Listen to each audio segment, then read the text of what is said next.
Hoy en ¿Qué es la que hay? Hacemos el resumen de lo que está pasando en Israel y en Ucrania.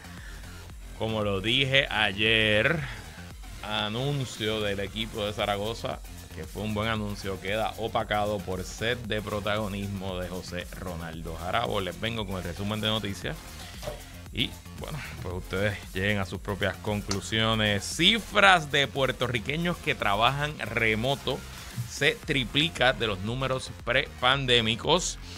Nuevo estudio revela el gigantesco crecimiento de los alquileres a corto plazo en el país y propone algunas medidas. Y Biden le da rosca a Donald Trump en recaudos en el mes de enero mientras colapsa pesquisa republicana para residenciar al presidente. Todo eso y mucho más en ¿Qué es la que hay? Que comienza ahora.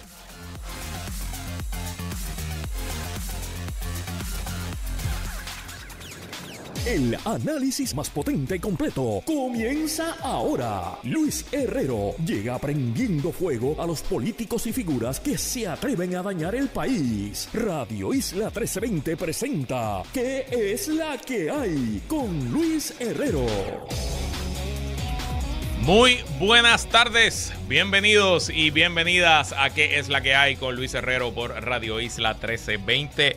Hoy es miércoles 21 de febrero de 2024. Estamos en vivo y en directo para todo Puerto Rico por el 1320 AM y su cadena para el mundo a través de radioisla.tv, nuestra aplicación para teléfonos de Radio Isla Móvil, en facebook.com/Radio Isla TV y en nuestro canal de Roku Radio Isla. Yo soy Luis Herrero y como siempre les invito a que me sigan en todas las redes sociales como L Herrero y recuerda que este programa lo puedes escuchar en su plataforma de podcast favorita. Búscalo como ¿Qué es la que hay? Para que me escuches cuando a ti te dé la gana. ¿Y qué es la que hay? ¿De qué vamos a hablar hoy? Actualizamos situación internacional en Israel y en Ucrania. Tal como vaticiné ayer, José Ronaldo Jarabo opacó anuncio de Juan Zaragoza. ¿Buena o mala estrategia? Usted decida. Cifra de puertorriqueños que trabajan remoto se triplica cuando se compara con los números pre-pandemia, y nuevo estudio revela gigantesco crecimiento de alquileres a corto plazo en el país, mientras propone algunas medidas. Y por último, el presidente Biden y su campaña le da una rosca en recaudo al expresidente Donald Trump, mientras la investigación para residenciar a Joe Biden está colapsando. Bueno, antes de comenzar, tal como les anticipé ayer, hoy a las 6 de la mañana publicamos en todas nuestras plataformas de mi podcast Puestos para el Problema una entrevista con el candidato a la gobernación por el Partido Independentista Puertorriqueño y en alianza con el Movimiento Victoria Ciudadana, Juan Dalmau. Fue una entrevista muy amena, de más de una hora y muy informativa, ¿no? No todo fue vacilón, aunque vacilamos bastante. También hicimos preguntas difíciles, traímos temas controversiales. Yo creo que nadie le había preguntado algunas cosas que nosotros le preguntamos. El feedback hasta ahora ha sido muy bueno. De gente que está con Juan Dalmau le gustó la entrevista. Gente que no aguanta y no soporta a Juan Dalmau también le gustó la entrevista. Así que si tienen tiempo, los invito a que busquen Puestos para el Problema en su aplicación de podcast favorita o también en YouTube. Nos pueden ver allí. La entrevista está tan y tan y tan buena que Néstor Luprey la recomendó hoy en la estación colega WKQ. Néstor Luprey, que yo no sé por alguna razón, yo le tengo cariño y respeto, no tengo nada contra el pana. Él tiene otro podcast que compite con el de nosotros, pero en verdad no compite porque no somos competencia. Hay demasiados podcasts, hay demasiado tiempo. No una cosa hace cosa con la otra. Y ayer estaba como molesto conmigo. Bueno, con nosotros, porque logramos la entrevista con Juan, pero entonces parece que le gustó la entrevista y hoy, en su intervención, ellos hacen como una transición, Jay Fonseca y él, pues hoy recomendó el podcast. Así que qué bueno, que si a Néstor Luprey le gustó, yo le garantizo que a usted le va a gustar también. Y bueno, pongan en el calendario, hoy es 21 de febrero, hoy es miércoles 21 de febrero. Se supone que en o antes del miércoles que viene, 28 de febrero, el acusado alcalde de Ponce, Luis Irizarry Pavón, renuncia a su candidatura a la alcaldía de la ciudad, tal y cual se comprometió y puso su firma en un acuerdo que firmó con el Partido Popular Democrático. El alcalde, que sabe eso, está haciendo campaña, está haciendo visitas, está como si nada fuera a pasar. Y tal como yo les dije aquí, desde que me enteré de ese acuerdo, a los mentirosos, aunque firmen con su puño y letra, no se le puede creer. Pesos a Morisqueta, que va a llegar el 28 de febrero, va a llegar el 29 porque este año es bisiesto, va a llegar el 1 de marzo y el alcalde va a estar ahí y el Partido Popular va a tratar de descalificarlo y el alcalde los va a llevar a los tribunales y probablemente, ¿saben qué? El alcalde gana en los tribunales. Pero bueno, no le hagan caso a Luisito, créanle a los mentirosos. En temas legislativos, hoy el representante Connie Varela presentó legislación para aplazar la votación simbólica por el presidente. Según el Código Electoral del 2020, en esta elección los y las puertorriqueñas recibiremos una cuarta papeleta el día de las elecciones y allí votaremos simbólicamente por el presidente de los Estados Unidos, así que escogeremos entre Joe Biden y Donald Trump. Dijo Varela en comunicado de prensa, llevar a cabo este proceso el día de las elecciones conllevaría incurrir en esfuerzos y gastos adicionales en momentos en que los recursos de la Comisión Estatal de Elecciones se encuentran comprometidos con la elección del gobernador, los alcaldes y la Asamblea Legislativa. En impresión de papeletas solamente y calculando los costos de 2020, este proceso añadiría aproximadamente $600,000 al costo del proceso electoral. Me parece una buena la medida de Connie. Después de todo, el simbolismo está chulo, pero eso lo podemos dejar para otros asuntos. Pero me parece que aunque la Cámara y el Senado aprueben este proyecto, no veo poco probable que el gobernador Pierluisi lo firme. Veremos qué pasa. Pero si estamos pendientes y preocupados por todos los temas que siempre se resaltan en la prensa, como los viajes de los legisladores, los costos de los salarios, ese tipo de cosas, pues votar $600,000 en un símbolo no me parece la mejor inversión de fondos públicos. Entonces, hoy estoy medio lucido, medio insoportable. Y es que los Cangrejeros de Santurce oficialmente van a ganar un montón de juegos y un montón de campeonatos este año. Porque EA Sports, la empresa de videojuegos que produce el juego NBA 2K24, que es el juego tradicional para usted jugar de baloncesto, anunció que este año, mira, me están mirando mal aquí en el control, anunció que este año usted puede jugar con los Cangrejeros de Santurce, claro. No, va a ser con los Atléticos San Germán. No, olvídate. Va a ser con los Vaqueros de Bayamón. Obviamente va a ser con los Cangrejeros de Santurce. Yo no tengo Xbox hace años, no tengo PlayStation tampoco. Pero, ¿saben qué? Cuando vi la foto de la cancha y los uniformes de los Cangrejeros, me temblaron las rodillas. Así que respeten los rangos. Obviamente serán los Cangrejeros de Santurce los representantes del BCN y de Bad Bunny en el juego de baloncesto NBA 2K24. Bueno, vamos con el tema de Ucrania e Israel, que ayer no me dio tiempo. Voy a tratar de pasar un buen rato poniéndonos al día. Ustedes saben, los que me escuchan hace tiempo, que al principio hablaba de estos temas todos los días, pero la realidad es que en Puerto Rico hay muchas noticias, así que los estoy condensando a una vez a la semana. Comencemos en Ucrania el 24 de este mes, o sea, el sábado. Se cumplen 2 años de la invasión rusa a Ucrania. Y en esos 2 años, bueno, pues han pasado muchas cosas. Pero me parece que el escenario de la guerra hoy es que todo apunta a que vamos a una guerra larga. Bueno, ya es una guerra larga, pero que no sabemos cuándo va a terminar. Aquí hay 2 posibles escenarios de acabar la guerra a corto plazo. Una, pues que Vladimir Putin se muera o que Vladimir Putin salga del panorama. Posibilidades de que eso pase son muy bajas, excepto un tema de salud. No creo que haya ningún tipo de posibilidad, o no parecería ahora mismo que haya algún tipo de posibilidad de algún sobrelevamiento, levantamiento, golpe de Estado, situación política interna en Rusia que apunte al fin del régimen de Vladimir Putin. Así que más allá de un tema de salud, Putin tiene 76 años, si no me equivoco, 75 por ahí. Hay múltiples rumores de temas de salud de él. Nada está confirmado. El Kremlin no da este tipo de información. En apariciones públicas, como la entrevista con Tucker Carlson hace 2 semanas, se nota que él tiene algo de parálisis en las piernas, en los brazos, pero quién sabe, ¿verdad?, qué condición pudiera ser y qué efecto tiene en su salud. Eso es una. Segunda, pues que colapse el frente del lado ucraniano y que las tropas rusas puedan avanzar lo que no han podido avanzar en estos 2 años. Hasta la fecha, esencialmente Rusia ha tomado en estos 2 años más o menos 10% del territorio ucraniano. Y no podemos olvidar que desde el 2014 ya tenían también parte del territorio ucraniano, así que más o menos es un 10 a 12% del territorio ucraniano que está en manos rusas. Esa toma de territorio ha venido a un gravísimo costo para Rusia. Sobre 200.000 tropas rusas han muerto o han sido desaparecidas o heridas en combate.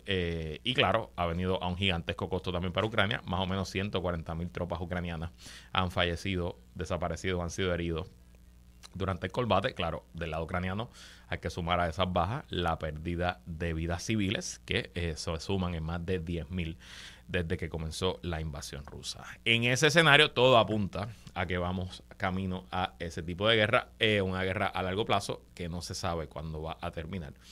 Aunque me parece justo decir que desde más o menos octubre para acá, el lado que aparenta tener el momentum es Rusia.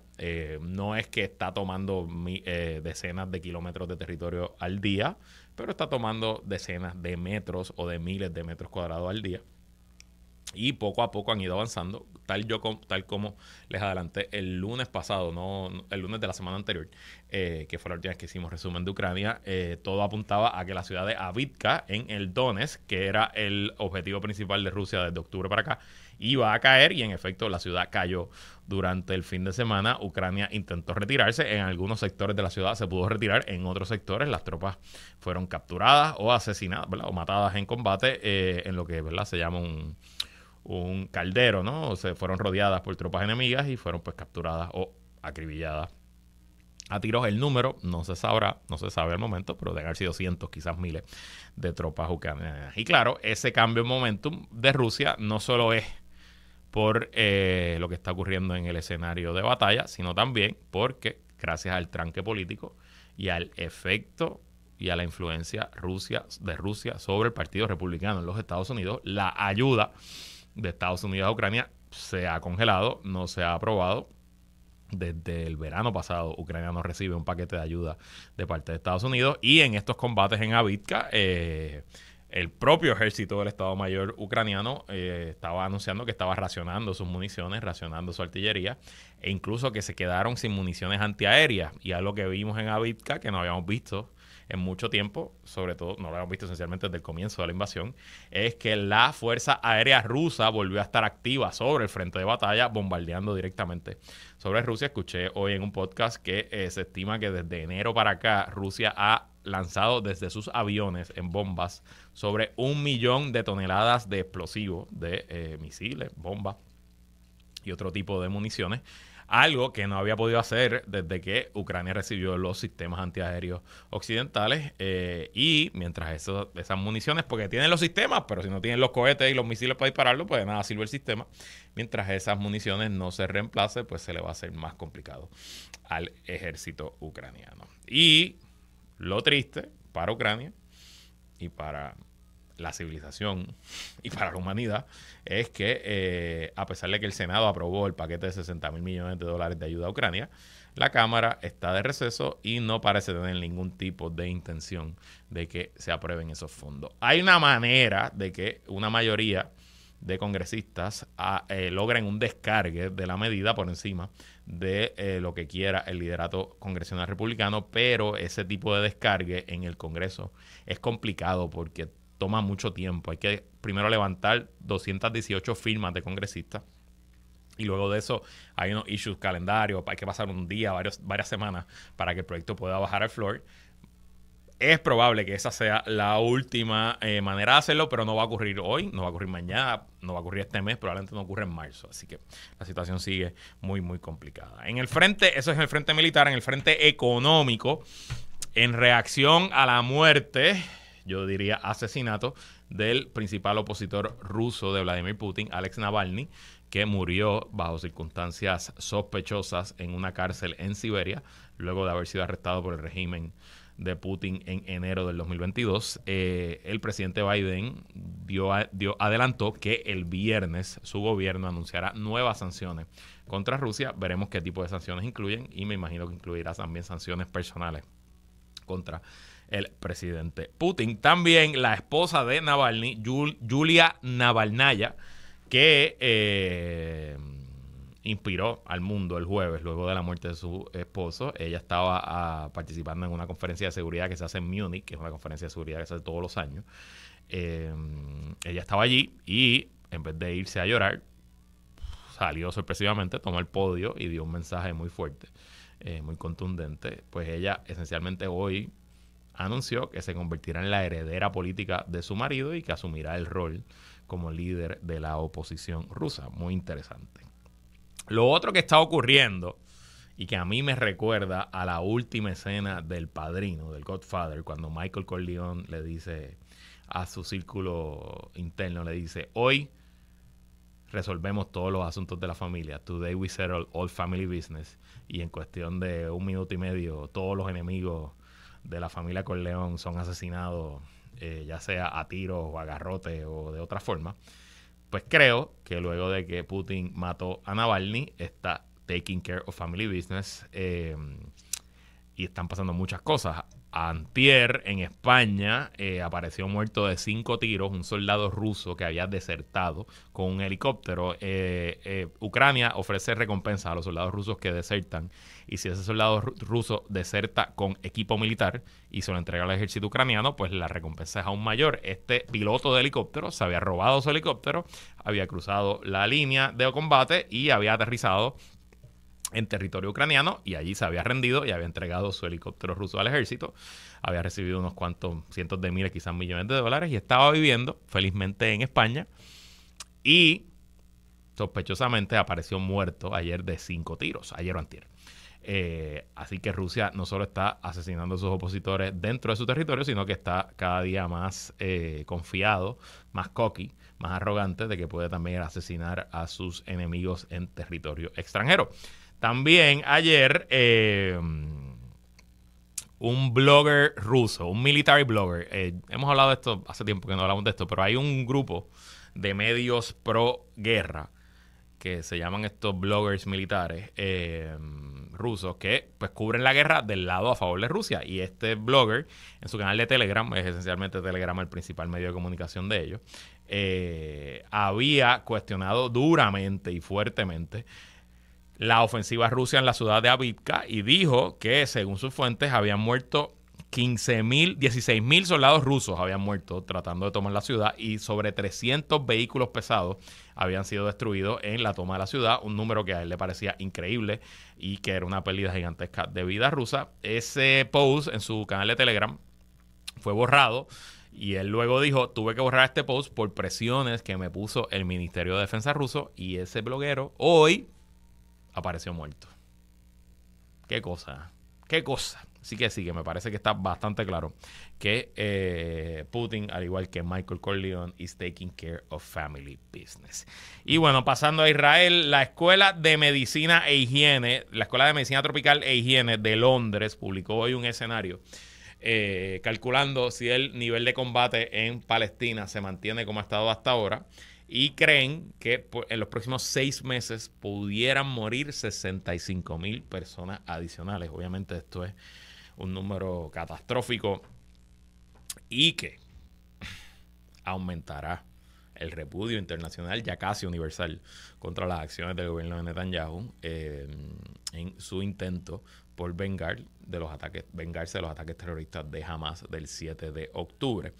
Mientras esto ocurre, hoy continuó el caso en la Corte Internacional de Justicia contra Israel, caso que fue presentado por la delegación de Sudáfrica. Y hoy la delegación de Estados Unidos defendió a Israel y buscó, ¿verdad?, pues argumentar que no había razón para que la Corte Internacional de Justicia se expresara en contra de las acciones de Israel. También ayer en el Consejo de Seguridad de la ONU, Estados Unidos vetó por tercera ocasión una resolución para exigir un alto al fuego inmediato en Gaza. Es la tercera vez que Washington, estoy leyendo el New York Times, que Washington bloquea una resolución que habría exigido el fin inmediato de los combates. Ha habido un cambio en la postura de Estados Unidos sobre este tema. Estados Unidos había presentado esta semana una resolución en el Consejo de Seguridad Nacional que pedía un cese al fuego, pero no lo pedía inmediato. Decía: vamos a ordenar a Israel hacer un cese al fuego cuando las condiciones de seguridad en el terreno lo ameriten. Así que ahí hay un cambio sutil, pero obviamente mientras lo que empujen los otros miembros del Consejo de Seguridad sea un cese al fuego inmediato, pues veremos a Estados Unidos, por lo menos hasta ahora, mantenerse del lado de Israel. Y es curioso porque este tema de Israel ya le está costando a Joe Biden, sobre todo le está costando entre los más jóvenes y le está costando entre la comunidad musulmán americana, que no es que es extremadamente numerosa, pero es muy importante en varios estados, específicamente en el estado de Michigan, porque en las ciudades principales de ese estado hay una gran comunidad musulmán, muchos de ellos palestinos, pero hay de todo tipo de nacionalidad que practican la religión musulmán. Hay mucha gente de Somalia, muchos países africanos, y son pues aliados y simpatizan con la causa palestina, y esos musulmanes americanos votaron masivamente, mayoritariamente, por el presidente Joe Biden en el 2020 y fueron parte de la coalición que le dio el triunfo en Michigan al presidente Biden. Sin Michigan es muy difícil para Biden ganar las elecciones, pero aún así se mantiene fuertemente del lado de Israel. Y en cuanto a lo que está ocurriendo en Gaza, hay dos situaciones principales pasando ahora mismo. Primero, que las acciones de combate de Israel se siguen manteniendo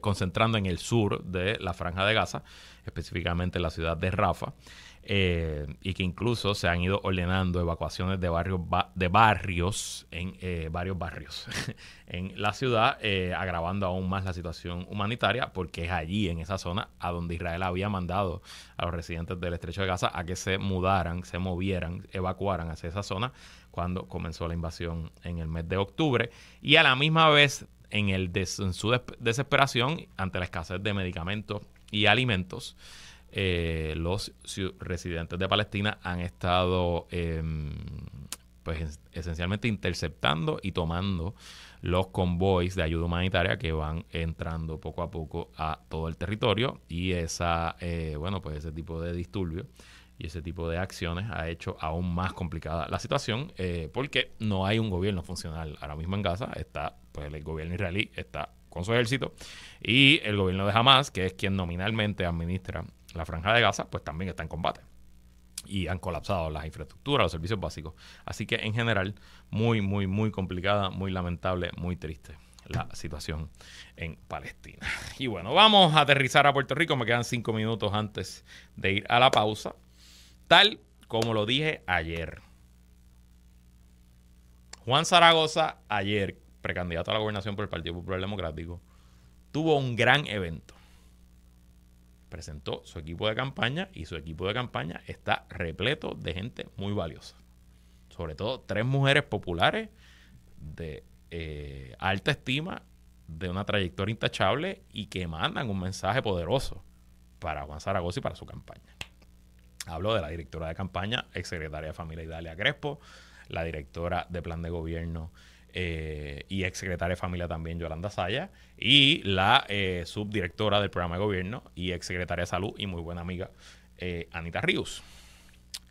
Pero, tal como les dije ayer, la presencia de esas 3 mujeres ha quedado total y completamente opacada por la presencia, y sí, lo voy a decir porque lo es, del macharrán de Ronnie Jarabo. Ronnie Jarabo, que toda su carrera no ha visto un micrófono donde no le guste hablar, y que como presidente de la Cámara no tenía ningún problema en expulsar personas que desintegran contra él, aprovechando la oportunidad que le dio Juan Zaragoza, pues se ha convertido en el protagonista de la campaña de Juan Zaragoza y lleva 24 horas en Media Tour. Yo no sé si coordinado por la campaña de Zaragoza o coordinado por su gigantesco ego que lo mueve y lo alimenta, y bueno, pues él ha ido a donde lo inviten. Y estuvo en todos lados. Estuvo aquí temprano por la mañana con Julio, si no me equivoco, en la entrevista de las 7 de la mañana, que yo creo que es la entrevista más importante de nuestro noticiero mañanero. Yo creo que es cuando más audiencia debe haber escuchando Radio Isla en todo el día. Y Julio le pregunta, bueno, ¿y usted se convirtió en el protagonista de la campaña? Y Ronnie dijo, no, yo no soy protagonista. El protagonista es Juan Zaragoza, pero bim, bam, bum, bim, bam, bum, bum. Y ha barrido el piso con Jesús Madero Ortiz para arriba y para abajo. Ha sacado cosas medias verdades, y esencialmente yo no creo que a los populares les guste escuchar a ningún popular barriendo el piso con el presidente de su partido. Sobre todo cuando Juan Zaragoza votó por Jesús Manuel para ser presidente del partido. A mí me parece que es una terrible estrategia con los populares, con el país. Si esto fuera para el PNP, esto es una gran estrategia para el PNP. Y ya sabemos que Ronnie Jarabo pues tiene tendencia con el PNP. No solo endosó a Miguel Romero como alcalde de San Juan, sino que también endosaba la estadidad. Los PNP hoy deben estarle pláceme porque por primera vez en mucho tiempo no se está hablando de la guerra interna de ellos, se está hablando de la guerra del PPD. Y la principal persona que le está haciendo daño al PPD es Ronaldo Jarabo, no es un portavoz del PNP. Y como para muestra un botón basta, le tengo varios titulares de distintos medios. Como les dije, aquí esta mañana pasó lo que pasó. Pero el nuevo día, Ronnie Jarabo acudirá a la Junta de Gobierno del PPD y a los tribunales para revertir su expulsión del partido. Mientras Gerardo Toñito Cruz, secretario general de la Pava, planteó que el proceso se ha retrasado por situaciones surgidas a petición del propio peticionario. Uno de los argumentos que Ronnie Jarabo ha traído en este Media Tour del odio es que el Partido Popular, después de que lo expulsa de sus posiciones de liderato en el Comité Municipal de San Juan, porque endosó al alcalde de San Juan. Si yo viniera aquí a ustedes a hablarles del programa que está a esta hora en la estación colega WKQ Noti1 y dijera, vayan a escuchar ese programa, a mí me votan también de aquí. Bueno, pues eso fue lo que hizo el Partido Popular Democrático.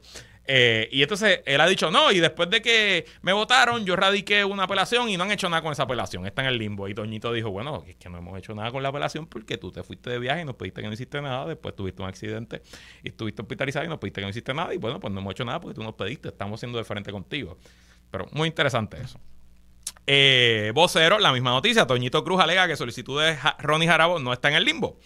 Noti1, Jarabo advierte al electorado PPD que Jesús Manuel tiene vocación de dictador, a rayos. Y como les dije esta mañana, Julio Rivera Saniel esencialmente le preguntó que cómo se sentía o que se había convertido en el protagonista de la campaña de Juan Zaragoza. También, según la colega estación Noti1, ayer en medio de la conferencia que llegó la ex gobernadora Sila María Calderón, Sila se fue rápido, no habló con la prensa, no endosó a Juan Zaragoza y según reporta Noti1, no le quiso ni saludar, no quiso ni estrecharle la mano a Juan Zaragoza, se paró y se fue. Y eso me tiene sentido porque la nota ayer del Nuevo Día sobre el evento decía que Sila nunca dijo verbalmente que iba a estar con Juan Zaragoza. Así que hasta el endoso de Sila le dañó a Ronnie Jarabo ayer.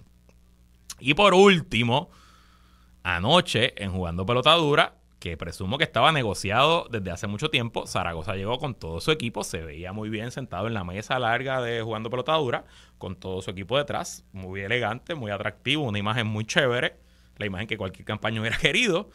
Pues tuvo que allí, ¿de qué tuvo que contestar? Bueno, de que Ronnie Jarabo va a votar por el alcalde de San Juan. Y Juan Zaragoza tuvo un momento muy incómodo, porque pareció decir que como presidente del Partido Popular él no iba a pedir el voto íntegro.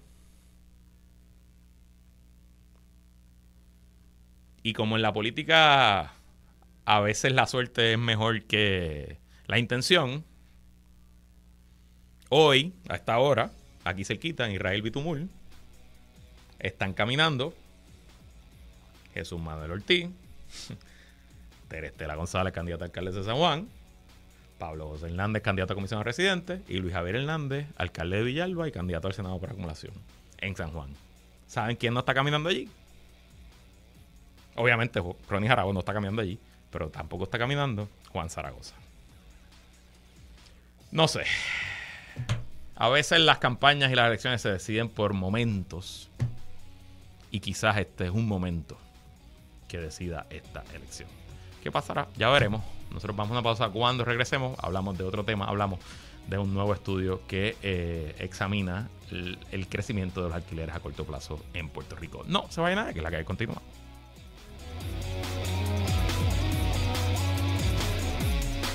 Sigue conectado con Radio Isla 1320. Estás escuchando ¿Qué es la que hay? Con Luis Herrero. Somos el sentir de Puerto Rico. Seguimos con el análisis en Radio Isla 1320. ¿Qué es la que hay? Con Luis Herrero. Regresamos. Y bueno, hoy la Hispanic Federation, ¿verdad?, que es una organización sin fines de lucro que toca temas de hispanos en los Estados Unidos y que tiene un particular interés en temas de Puerto Rico, sobre todo desde el paso del huracán María, publica un estudio bastante extensivo de casi 30 páginas sobre la proliferación de los alquileres a corto plazo en Puerto Rico, o como se les dice coloquialmente, los Airbnbs, porque es la plataforma principal, aunque no es la única. Hay muchas plataformas de alquileres a corto plazo, pero es Airbnb la principal. Y pues ellos enviaron un comunicado de prensa, examiné el comunicado de prensa, pero tuve oportunidad de leerme el estudio, así que saqué varias citas.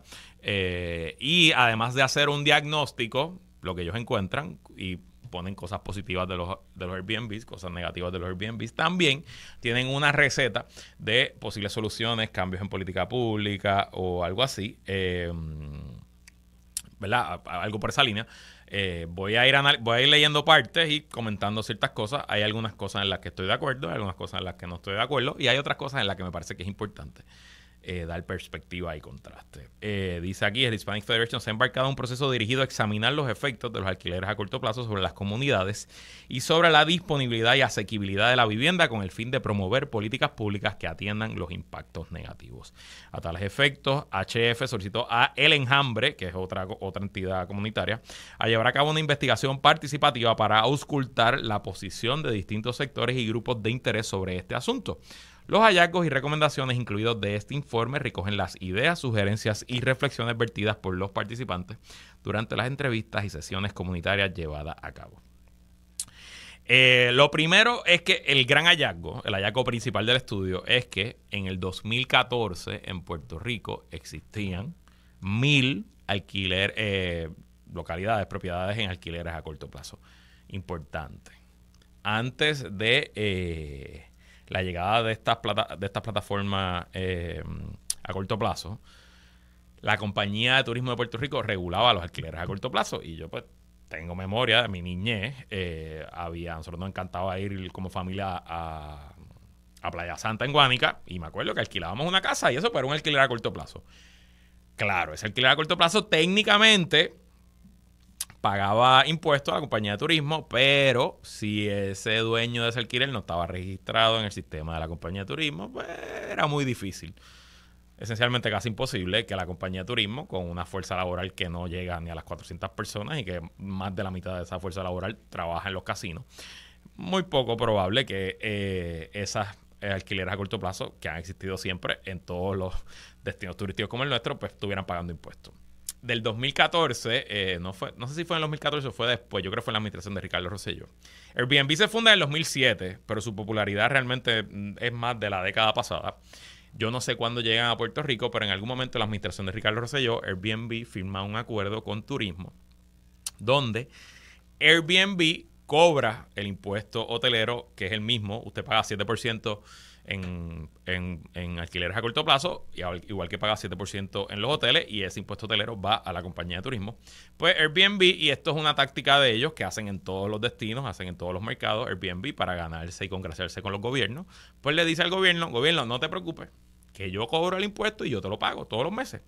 Y pues eso me parece positivo, ¿verdad? Porque pues el gobierno no va a tener la infraestructura para montar esa fiscalización, y además pues da cierto grado de visibilidad, ¿no? Porque pues entonces el estudio puede determinar que de 1,000 que había en el 2014, eso ha crecido a 25,000 al 2022. Y eso es wow, eso es un montón, eso es un crecimiento gigantesco, exponencial. Y cuando usted escucha que hay 25,000 Airbnbs en Puerto Rico, estoy seguro que se cae para atrás, abre los ojos y dice, pues se están quedando con todas las propiedades. Pero, y aquí es que quiero, ojo, contexto. Según la encuesta del censo del 2020 y la encuesta de la comunidad del 2021, en Puerto Rico habían 1,196,790 residencias, cada una compuesta en promedio de 3 individuos. O sea, y de este 1,196,000, 65.99 son hogares, y el resto son otro tipo de unidades, ¿verdad? Otro tipo de cosas, apartamentos, etcétera. O sea, que el total de Airbnbs en Puerto Rico comparado con el total de los hogares es de solo 0.002%. Así que siempre es importante ese contexto. Claro,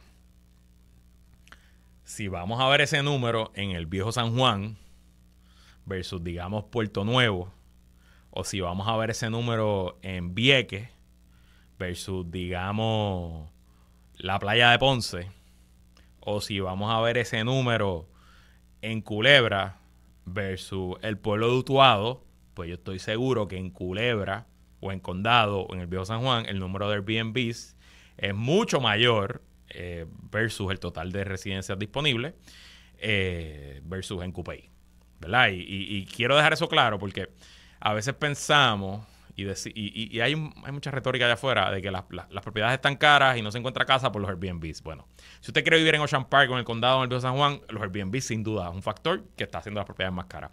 Pero si usted quiere vivir en Cupey, no. Entonces, pues, es importante, ¿verdad? Ese tipo de contexto y de minucia, porque a la hora de hacer política pública vamos a afectar a todos y todas. Y recuerdo bien que había un proyecto de la entonces alcaldesa Carmen Yulín Cruz, que yo entiendo que nunca se aprobó, para regular y restringir los Airbnbs en todo San Juan. Y yo en este programa me opuse, pero dije, yo no tengo problema con que se restrinja el Viejo San Juan, porque en efecto el Viejo San Juan, la comunidad ha cambiado. Ocean Park, yo tengo familia allí, la familia de mi esposa, o sea, de toda la vida de Ocean Park, la comunidad ha cambiado y es innegable decir otra cosa. La zona de Ocean Park, Calle Loíza, toda esa zona. Y yo no tendría problema, incluso favorecería políticas para trabajar esa zona, pero no favorecería una política para prohibir los Airbnbs en Puerto Rico. Además, importante, el Airbnb es turismo, el turismo es exportación y Puerto Rico, gracias a ese crecimiento de 1,000 a 25,000, pues si le damos un promedio de 2 habitaciones por Airbnb, pues esencialmente en Puerto Rico se construyeron 50,000 cuartos de hotel sin $1 de inversión pública. En un Puerto Rico en quiebra, en los años de promesa, en los peores años económicos de Puerto Rico, creamos 50,000 habitaciones de hotel sin inversión pública. Entonces, pues creo que en la suma y en la resta, el balance de intereses hay que verlo desde ahí. Ahora bien, el estudio dice, ¿cuáles son los beneficios de los arrendamientos a corto plazo? Genera empleos a nivel comunitario. Los arrendamientos a corto plazo generan empleos directos e indirectos relacionados a limpieza y administración de las propiedades. Crean actividad económica. Los ACP, que los alquileres a corto plazo, incentivan la inversión a nivel de la localidad y hacen llegar clientes a ciertos comercios y compañías de excursiones vinculadas a la industria del turismo. Movimiento de personas en la localidad. Algunas personas apuntaron que en los pueblos donde proliferan los alquileres a corto plazo se diversifican las alternativas de transporte, ya sea taxi, Uber, los scooters, las bicicletas, otro tipo de cosas. Esos son los 3 efectos positivos que encuentra el estudio de la proliferación de este tipo de alquiler. La lista de impactos negativos es mucho mayor. Número 1, desplazamiento y vivienda. Los alquileres a corto plazo contribuyen al escarecimiento de costo de vivienda y al acaparamiento de inmuebles. No tengo problema con esa conclusión, pero entiendo, como les dije, que hace falta más contexto. Si el valor de la propiedad en Venus Garden subió, yo no creo que es por los Airbnbs. Vis a vis en el condado. En el condado estoy seguro que el valor de la propiedad, que se ha disparado en gran medida, sí tiene que ver con el aumento en la demanda, pero también tiene que ver con el aumento de Airbnbs. Segundo, conflictos de uso y precarización de la calidad de vida. La actividad turística genera situaciones de ruido excesivo, fiestas y uso desconsiderado de espacios comunes, entre otras tantas, que entran en conflicto con el uso residencial. Eso es un problema global. De hecho, la propia Airbnb ha tomado medidas. Ya no se pueden hacer fiestas en Airbnb. Usted no puede alquilar un Airbnb para una fiesta. Si se quejan, lo pueden botar y lo pueden sacar de la plataforma para siempre. Encarecimiento de bienes y servicios que se proveen en la comunidad. Desplazamiento de comercios locales. Dice el estudio que los negocios que no pueden adaptarse al mercado turístico se ven obligados a cerrar o reubicarse. Competencia desleal en el turismo. Los alquileres a corto plazo no están sujetos a los mismos requisitos, cargas contributivas, inspecciones y regulación de su operación que otras hospederías. Eso me parece una línea pro hotel. Y by the way, yo no tengo problema con los hoteles. Y de hecho, se está viendo en muchos mercados que hay un comeback de los hoteles.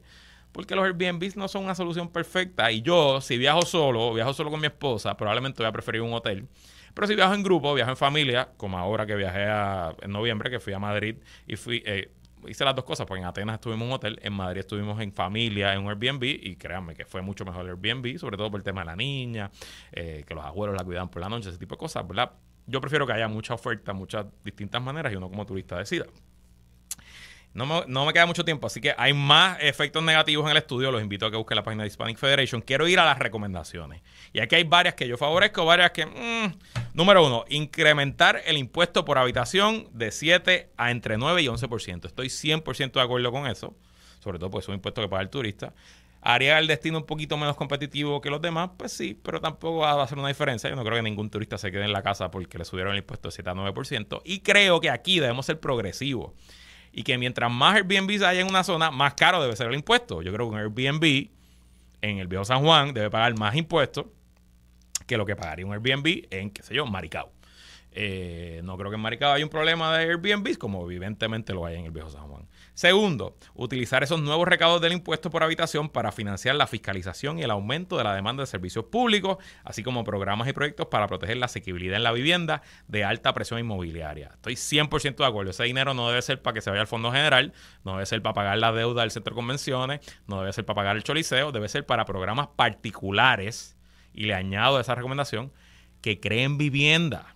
Parte del problema de la crisis de vivienda en Puerto Rico y en Estados Unidos en general es que se construye mucha menos vivienda que antes, y en Puerto Rico, vamos, entre la vivienda abandonada y otro tipo de cosas, los cascos urbanos dilapidados, creo que ahí hay una gran oportunidad. Y de hecho, lo digo y lo repito, candidatos y candidatas que me escuchen, tema de vivienda, ténganlo presente, es un tema que muchos electores están pendientes, sobre todo los más jóvenes. Y por último, crear un registro de acceso.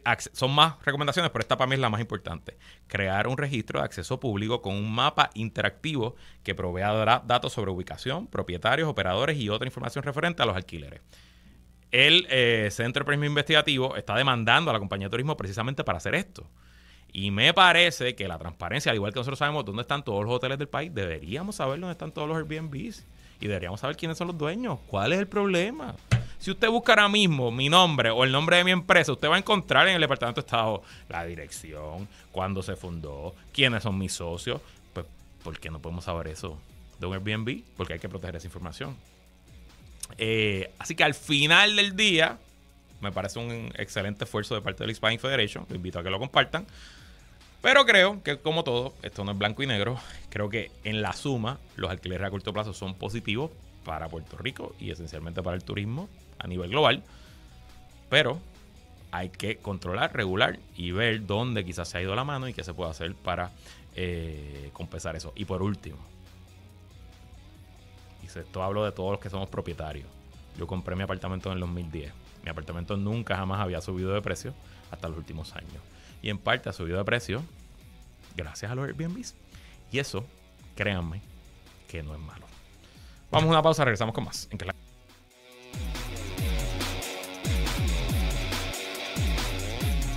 Regresamos y bueno, hablemos un poquito de... Hablemos un poquito de política de Estados Unidos. Ayer la campaña del presidente Joe Biden publicó sus números de recaudo para el mes de enero. Y publicó también los números del Partido Demócrata y del comité conjunto. La ley federal electoral permite a los candidatos presidenciales hacer un comité en conjunto con el partido y recaudar en conjunto. Y de hecho, si no me equivoco, pueden recibir donativos hasta $34,500, un número así exorbitante. Leo de CBS News. El presidente Biden y los demócratas comenzaron el año con una ventaja significativa en la recaudación de fondos sobre el expresidente Donald Trump y el Comité Nacional Republicano. La campaña de Biden dice que entró en febrero con $130 millones en efectivo en sus comités afiliados. Dos de esas entidades, el Comité Biden for President y el Comité Nacional Demócrata, representan $80 millones de ese cofre de guerra, según declaraciones. Otros dos de sus comités conjuntos de recaudación, el Biden Victory Fund y el Biden Action Fund, presentan sus declaraciones trimestralmente y no han publicado sus cifras de enero. Mientras tanto, el aparato político de Trump siguió gastando más de lo que recaudó en el primer mes del año, continuando una tendencia de 2023 que mostró que la operación se ha visto empantanada por fuertes facturas legales, mientras el expresidente sigue circulando entre tribunales y la campaña electoral. En contraste, la campaña de Trump, el Comité Nacional Republicano y los comités de acción política que lo apoyan tenían solo $65 millones en efectivo combinados para comenzar febrero. O sea, que Biden, que no tiene primaria, que no está haciendo grandes inversiones en publicidad todavía y que no tiene que pagar un ejército de abogados por los múltiples casos legales, tiene casi el triple, tiene el doble de cash. Además de que levantó más, tiene el doble de cash de lo que tenía Trump comenzando el año. Se supone que el incumbente siempre tenga más dinero que el retador, pero Trump no es un retador típico. Trump, para todos los efectos, pudiéramos decir que es como un incumbente B, porque después de todo es el líder principal del Partido Republicano y ha sido así desde el 2016 para acá. La campaña de Trump terminó enero con más de 30 millones en su arca, recaudando 8.84 millones nada más. Biden levantó, ¿cuánto fue? 60. Y Trump 8.4 y gastando 11.4 millones, ya que Trump se vio obligado a gastar mucho en mítines y publicidad, casi 6.4 millones de dólares combinados, porque claro, su primaria continúa y Nikki Haley dice que no se va a quitar, así que eso va a obligar a Trump a seguir gastando. Y lo peor es que solo en enero Save America PAC, que es el comité de acción política que apoya al presidente Donald Trump y que está pagando la mayor parte de las defensas legales de Trump, gastó más de 2.9 millones de dólares en honorarios, según un análisis de CBS News. En 2023, los comités de acción política pagaron más de 49.6 millones de dólares del dinero de los donantes en abogados de Trump, consultoría legal y honorarios relacionados con la investigación derivada de los 91 cargos por delitos graves que enfrenta en 4 casos, así como múltiples demandas civiles. Repito, en todo el 2023, los PACs y los comités que apoyan a Donald Trump gastaron 50 millones de dólares en honorarios de abogado. Yo creo que todos los bufetes de Puerto Rico, los bufetes grandes, los bufetes corporativos, si tú sumas, no creo que facturen 50 millones en un año. Quizás sí, quizás no, pero no creo. Y la campaña de Trump en un año se gastó eso solamente para defender al presidente en los tribunales. Y de nuevo, eso es dinero que no está disponible para hacer campaña. Eso es dinero simplemente para salvarle el pellejo al pana. Trump y la organización Trump fueron condenados. Ah, claro, porque este es otro tema. Sabemos que Trump está condenado a pagar 345 millones al estado de Nueva York, 89 millones a la demandante Jean Carroll, que lo demandó por difamación. Y entre intereses y todo eso va a pasarle 500 millones. Y la pregunta que se hace es si él puede pagar eso de su campaña. Yo pensaría que no, pero Trump ha hecho otras cosas antes. Así que muy, muy complicada esta situación y muy difícil para Trump hacer campaña cuando tiene que seguir pagando este batallón de abogados. Y siempre pregunto, pero Trump no es billonario, ¿verdad? Porque si uno tiene $1 billón, si tú tienes $1 billón, pues 50 millones no es tanto. Es el 5% de tu riqueza. Si tú tienes $1 billón, pues 50 millones es 5%. Digo, a cualquiera le duele gastar 5% de su fortuna. Porque si usted tiene 100 pesos nada más y gasta 5, le va a doler. Pero al que tiene 1,000 millones y gasta 50, pues le quedan 950. Sí, es muy curioso, muy interesante. Por otro lado, los republicanos en la Cámara llevan desde que tomaron la mayoría el año pasado investigando a Donald Trump porque ellos supuestamente tenían un número de testigos que aseguraban que el hijo de Joe Biden, Hunter Biden, había utilizado su influencia mientras Biden era vicepresidente para cobrar sobornos y pagarle parte de esos sobornos a su padre, sobre todo sobornos que tienen que ver con el gobierno chino y sobornos que tenían que ver con el gobierno ucraniano, específicamente con la compañía de energía ucraniana Burisma, compañía que sí, que Hunter Biden, el hijo del vicepresidente en ese momento, estuvo en su junta de directores.